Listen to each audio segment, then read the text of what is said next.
Meus queridos irmãos e minhas queridas irmãs, uma grande alegria estarmos juntos no nosso programa Testemunho de Fé. É o Padre Paulo Ricardo.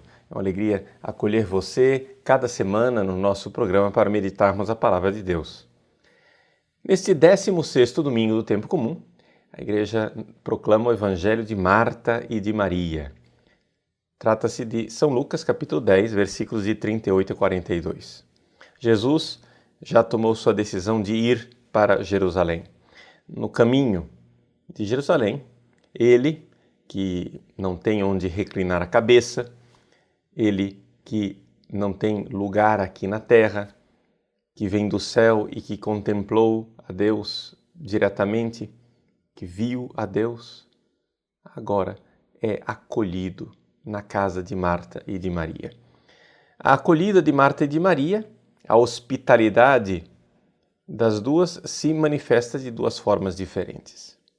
Uma, na diaconia concreta, Marta acolhe Jesus com o serviço. A palavra diaconia aparece frequentemente neste evangelho de várias formas. Ou seja, Marta está na sua diaconia, no seu serviço concreto a Jesus. E Maria está ali sentada aos pés de Jesus, escutando a sua palavra. Aqui é interessante nós vermos que a atividade contemplativa de Maria se dá na escuta da palavra e na palavra aos pés de Jesus, ou seja, a humanidade de Cristo. É interessante nós termos isso desde o início muito claro, que a contemplação cristã, ela passa através da humanidade de Cristo e da escuta da sua palavra. Nós não somos budistas, nós não achamos que nós podemos chegar a um estado de paz interior independente de Deus e muito menos independente da humanidade de Cristo. É a escuta da palavra que nos leva lá. Pois bem, essa é uma visão geral, digamos assim, inicial deste evangelho. De uma forma geral, quando nós comentamos esse evangelho, as pessoas fazem aqui a contraposição entre os dois estilos de vida, o estilo de vida contemplativo e o estilo de vida ativo. Isso é uma coisa clássica, tanto nos padres da igreja como nos autores espirituais, não é? Santa Teresa d'Ávila, por exemplo, ela diz que nos grandes místicos, aqueles que chegaram nas moradas superiores do castelo, na contemplação, ela diz que nestas almas, Marta e Maria estão unidas, Marta e Maria estão reconciliadas, porque os grandes místicos são também grandes homens e mulheres de atividade, de ação e de apostolado. Mas eu não gostaria de comentar este evangelho nesta direção. Eu gostaria de comentar este evangelho exatamente naquilo que é o seu centro. O centro do evangelho está na palavra de Jesus, nos versículos 41 e 42. Ele diz assim: Marta, Marta, tu te preocupas e andas agitada por muitas coisas, porém uma só coisa é necessária. Maria escolheu a melhor parte e esta não lhe será tirada. O que Jesus está fazendo aqui é condenando o ativismo. Ou seja, Jesus está condenando aquilo que o Papa Pio XII chamou na sua exortação apostólica Menti Nostre de heresia da ação. Ou seja, Pio XII afirma que devem ser chamados a uma atitude mais reta todos aqueles que presumem que se pode salvar o mundo por aquela que foi justamente chamada a heresia da ação, isto é, por aquela ação que não tem os seus fundamentos no auxílio da graça e não se serve constantemente dos meios necessários para alcançar a santidade que nos foi dada por Cristo. Então, vamos comentar um pouco esta heresia da ação, ou seja, o chamado ativismo. Como que a gente pode definir isto? a partir desta frase do Papa Pio XII. O ativismo, ou essa heresia da ação, ela é uma crença de supervalorizar de forma indevida a atividade exterior, deixando de lado a vida interior. Então, a atividade exterior em dois campos. A atividade exterior no apostolado, né? E a atividade exterior também na minha santificação pessoal. Ou seja, pessoas que dizem, eu não preciso rezar, eu não preciso ser místico, a minha espiritualidade é encarnada, então eu vivo no ativismo. Não é? Então, nós vemos aqui essa realidade de Maria e de Marta. Marta está num certo ativismo. Não que Jesus não está censurando o serviço de Marta, mas está censurando o seu ativismo.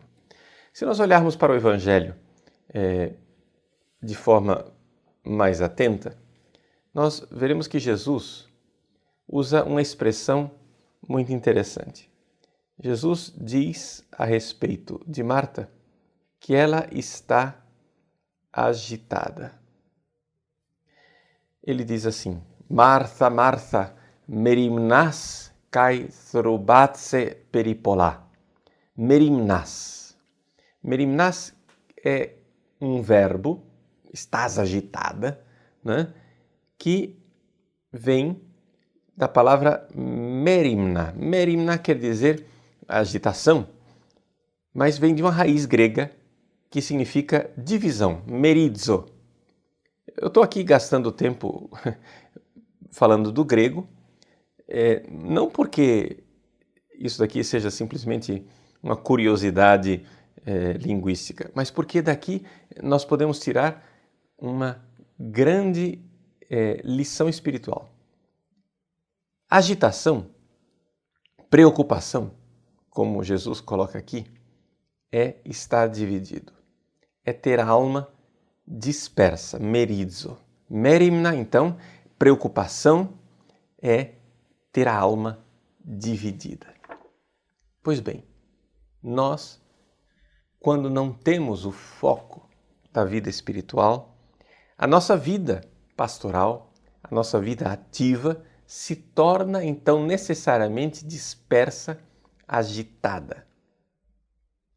Nós precisamos contar com a graça. É aquilo que Jesus diz no Evangelho de João, capítulo 15, versículo 5. Sem mim, nada podeis fazer. Então, se nós queremos ter uma vida ativa, nós que somos leigos, padres, religiosos de vida ativa, nós precisamos estar em Jesus. Sem mim, nada podeis fazer. A nossa atividade, a santificação que a gente quer fazer na nossa própria vida, a educação dos nossos filhos, a santificação de nossas famílias, as nossas atividades pastorais nos vários movimentos, a atividade da nossa paróquia e Companhia Limitada, tudo isso, toda essa realidade, nós só podemos realizá-la com Jesus. No mesmo Evangelho de João, capítulo 15, versículo 5, Jesus diz assim, quem permanece em mim e eu nele, este dará muito fruto. Então, este muito fruto. O Papa Francisco tem chamado a atenção daquilo que nós podemos chamar de naturalismo pelagiano. Ou seja, essa tendência de achar que nós é que vamos salvar o mundo com nossa atividade, que nós é que vamos transformar a realidade com nossas próprias forças e não precisamos de Deus. Não precisamos de vida espiritual, não precisamos rezar, não precisamos do auxílio da graça, nada disso. É um humanismo pagão que ignora, despreza, né, as virtudes infusas, aquilo que Deus pode realizar na alma, que Deus pode realizar em nós mesmos.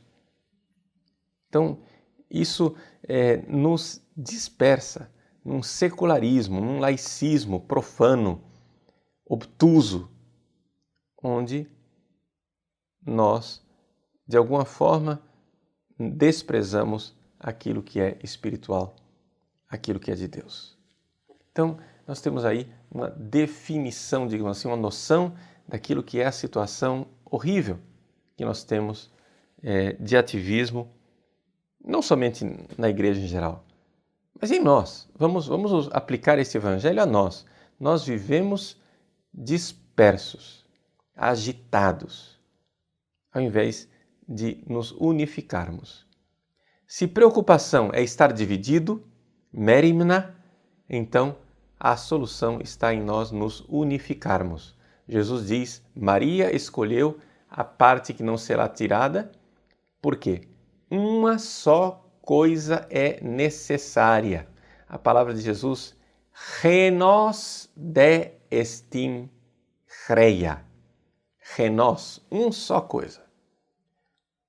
Mais do que uma só coisa. Uma só pessoa é necessária, porque a palavra genos, ela está aqui no gênero neutro, mas nós podemos colocá-la e aplicá-la, né, a Jesus. Reis, um só é o necessário. Pois bem, e agora? Está diagnosticado o problema. O que é que nós devemos fazer? Bom, um versículo extraordinário que sempre me tocou muito é o versículo da primeira carta de São Pedro, capítulo 5, versículo 7. Foi nesse versículo que pela primeira vez eu, digamos assim, me dei conta de como eu preciso desta cura que Jesus propõe a Marta aqui. O versículo diz assim: confiai-lhe todas as vossas preocupações, porque ele cuida de vós. Confiar a Deus as nossas preocupações. A palavra merimna aparece aqui outra vez. As preocupações, essas divisões, essa agitação. Nós não somos gente, nós somos um campo de batalha. Nosso coração está dividido, disperso. Nós temos tantas coisas para fazer e não estamos unificando nossa vida aos pés de Cristo no sacrário. E então, o que é que São Pedro diz assim? Confiai-lhe todas as vossas preocupações. A palavra que é usada aqui, epiripto, não é? Essa palavra, ela significa lançar, jogar as nossas preocupações a Deus, entregar. Em grego existem dois verbos, o verbo ballo e este verbo epiripto. O verbo ballo também é jogar, mas o verbo epiripto, que é o que é usado aqui, é um jogar rapidamente. É um lançar com rapidez sobre, epi, né? Ripto é lançar com rapidez, epi é lançar sobre alguém. Então você joga e joga com rapidez. Você tem que fazer um ato não somente de violência com você mesmo, mas você deve se livrar imediatamente das suas preocupações. Então, essa realidade de entregar a Deus as nossas preocupações, sabendo que Ele cuida de mim. Eu não estou sozinho. Então, nós vemos que existe no coração da Marta agitada que está dentro de nós uma solidão. Na raiz deste pelagianismo, deste ativismo, desta heresia da ação, existe uma solidão. Esta é a tragédia de nossas vidas espirituais. A nossa solidão. Nós achamos que estamos sozinhos. Nós achamos que tudo depende de nós. Achamos que nossa atividade é algo que irá salvar o mundo, mas através dessa soberba e desta pretensão existe uma verdade triste. a solidão. Deus não está comigo para me salvar. Eu sou o salvador de mim mesmo. Eu sou o salvador do mundo. Pois bem, meus queridos irmãos, nós precisamos sair desta febre, né? Devorado pela febre da ação. Nós nos entregamos cada vez mais a atividades frenéticas, né? Nós queremos fazer reuniões, organizações, vamos fazendo movimentos, etc., mas não paramos para rezar. Sobretudo nós padres, e vocês leigos aí, ao ver o meu exame de consciência, vão fazendo o exame de consciência de vocês. O que é que a igreja pede do padre? A igreja pede que nós tenhamos uma oração, uma piedade profunda e contínua. Quando a igreja, por exemplo, pede ao sacerdote que reze a liturgia das horas, existe uma oração que a gente pode fazer antes de rezar o ofício, que pede a Deus a graça de rezar o ofício digne attente ac devote, ou seja, rezar o ofício de forma digna, de forma atenta e de forma devota. Mas nós, às vezes, só rezamos a liturgia das horas com aquela atenção virtual, ou seja, uma atenção, sim, mas não diante da presença. É como se o próprio ato de rezar fosse um ato de eu me salvar com o meu esforço de estar rezando, em que eu acho que, porque rezei o ofício, estou me salvando.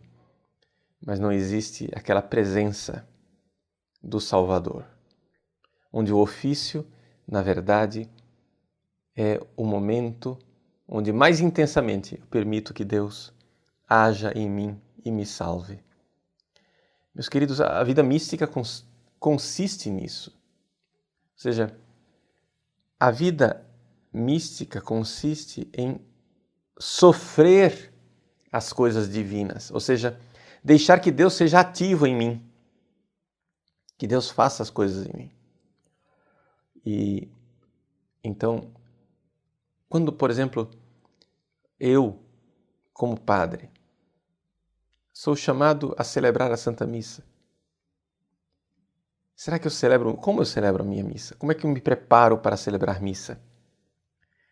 Eu subo ao altar disperso e depois da missa eu paro numa prolongada ação de graças, onde eu estou aos pés do Senhor, estou com Ele e deixo que Ele que eu comunguei faça em mim, realize em mim a salvação. Por exemplo, eu como padre, como são os meus atos de piedade pessoal, a minha Lectio Divina, a meditação da Palavra de Deus, como é que são as meditações, os livros que eu uso para meditação? Como é que eu reajo? E você leigo, não é? Como é que nós fazemos tudo isso? Será que nós reagimos dizendo, não tenho tempo para isso, nós estamos num tempo muito diferente, o mundo é muito mal, nós estamos diante de um mundo perverso, então eu tenho que fazer alguma coisa, as forças do mal se organizam cada vez melhor, então nós temos que nos organizar também, então vamos lá, vamos fazer uma organização, atividade. Mas, meus irmãos, não podemos agir sozinhos, porque seremos dispersos. Nossa Senhora diz no seu canto do Magnificat, dispersit superbos. Os soberbos terminam dispersos, terminam divididos, merimna, agitados, essa agitação, essa angústia, essa ansiedade. Meu irmão, então lance sobre ele suas preocupações. Então, não quer dizer que nós devamos desprezar de tudo a vida ativa. Por quê? Porque embora a tradição da Igreja preze e valorize imensamente a vida contemplativa, dizendo que a vida contemplativa é superior à vida ativa, a Igreja também ela não cai na heresia oposta ao ativismo, que é o quietismo, né? Ou seja, achar que eu vou ficar aqui quietinho, rezando e não preciso fazer nada. Não, não é isso. Vamos aprender com Santo Tomás, na Suma Teológica. Santo Tomás coloca com toda clareza, quando ele fala da vida ativa e da vida contemplativa, que para chegar na vida contemplativa, eu tenho que passar por atividades, né? Então a vida contemplativa ela precede a ativa naquilo que é a meta, né? Ela é o ideal, é onde nós queremos chegar. Mas para chegar lá eu tenho que ser ativo. E como é que é isso? Bom, podemos dizer 3 passos, que é aquilo que Santo Tomás coloca. Uma atividade exterior, uma atividade interior e depois a contemplação. A atividade exterior é que eu tenho que parar de fazer burradas e fazer coisas boas e positivas, né? Essa questão dos pecados mais grosseiros que eu tenho que deixar. Eu tenho que começar a fazer algo em que eu me doe, me entregue ao meu irmão, sem dúvida alguma. Esse é o número 1, atividade exterior. Mas essa atividade exterior tem que ter o número 2. Uma atividade interior em que eu comece a trabalhar em mim as virtudes bem concretas, né? Então, a Marta, ela deve agir dentro de nós, não somente fora. Marta também tem que agir mudando os meus vícios em virtudes, controlando as minhas paixões, numa vida de ascese. Então aqui, quando eu começo a minha vida de oração e a minha vida de sacrifício, de ascese, é claro, aqui Marta tem que entrar em ação, porque eu tenho que fazer algo, não é? Não é uma coisa automática. Eu tenho que agir. Mas esta ação não pode terminar achando que eu estou fazendo isso com minhas próprias forças. Não. A todo momento e em tudo, saber que é Ele quem me dá a graça. É Ele quem está comigo agindo, fazendo as coisas. Então, vejam, meus irmãos, vamos ser bem objetivos, assim, amarrando as pontas daquilo que nós dissemos até agora. Existe em nós a tendência ao ativismo, ou seja, é esta heresia da ação, como diz Pio XII. Essa heresia da ação, ela pode e deve ser combatida com uma consciência plena da presença de Deus. Vamos acabar com essa solidão que está em nós. Mas essa consciência plena, ela só pode acontecer se nós tivermos uma vida de ascese e uma vida de oração. Tem que parar para rezar. Tem que fazer penitência, sim. Porque se não fizer isso, nós vamos ser simplesmente aquilo que os americanos gostam de usar essa expressão, busybodies, né? Corpos agitados, né? Então, nossa vida pastoral vai se esvaziar. Por quê? Porque como é que eu vou, por exemplo, fazer uma homilia? Como é que eu vou fazer um sermão para as pessoas se eu não parei para rezar? Santo Tomás de Aquino, na segunda sessão da segunda parte da Suma Teológica, na questão 188, artigo 7, ele usa 3 vezes uma expressão que depois se tornou um pouco o motto, se tornou o lema dos dominicanos. Contemplari et contemplata alis tradere. Contemplar as verdades de Deus e dar aos outros, transmitir aos outros as coisas contempladas. Contemplata alis tradere. Eu vou pregar, né? Os dominicanos é a ordem dos pregadores, né? Você vai pregar? Muito bem. Então você precisa, primeira coisa, contemplar. Você precisa estar com Cristo, você precisa estar aos pés de Jesus, você precisa ir ao sacrário, como Maria. E aí depois você vai e a sua atividade, não é? Vai ser frutífera porque você sabe que não está fazendo nada por conta própria. Sem mim nada podeis fazer. Então, se nós estivermos aos pés de Jesus, acontecerá essa realidade. Quem permanece em mim e eu nele, este dará muito fruto. Então, meus irmãos, entreguemos a Deus. 1 Pedro 5,7. Confiai-lhe todas as vossas preocupações. Ao pé da letra, jogai rapidamente nos braços de Cristo todas as suas agitações, divisões, merimna, tudo aquilo que dentro de você é angústia e agitação. Ele cuida de nós. Não existe solidão. Vamos sair dessa solidão estúpida que é o ativismo, que é este naturalismo pelagiano de achar que eu estou sozinho salvando o mundo. Enxerguemos o invisível. Somente uma vida de oração mística e ascética é que nos dará esta certeza de que nunca estamos sozinhos e que é Ele o Salvador que usará nossa ação miserável, incompleta e irá passando, desfazendo os nossos erros. São João Bosco dizia aos seus salesianos que eles agiam durante o dia e que de noite Nossa Senhora passava consertando as bobagens que eles tinham feito. Que seja assim na nossa vida espiritual, que seja assim também em nossa vida de atividade, mas não de ativismo. Em nome do Pai, e do Filho, e do Espírito Santo.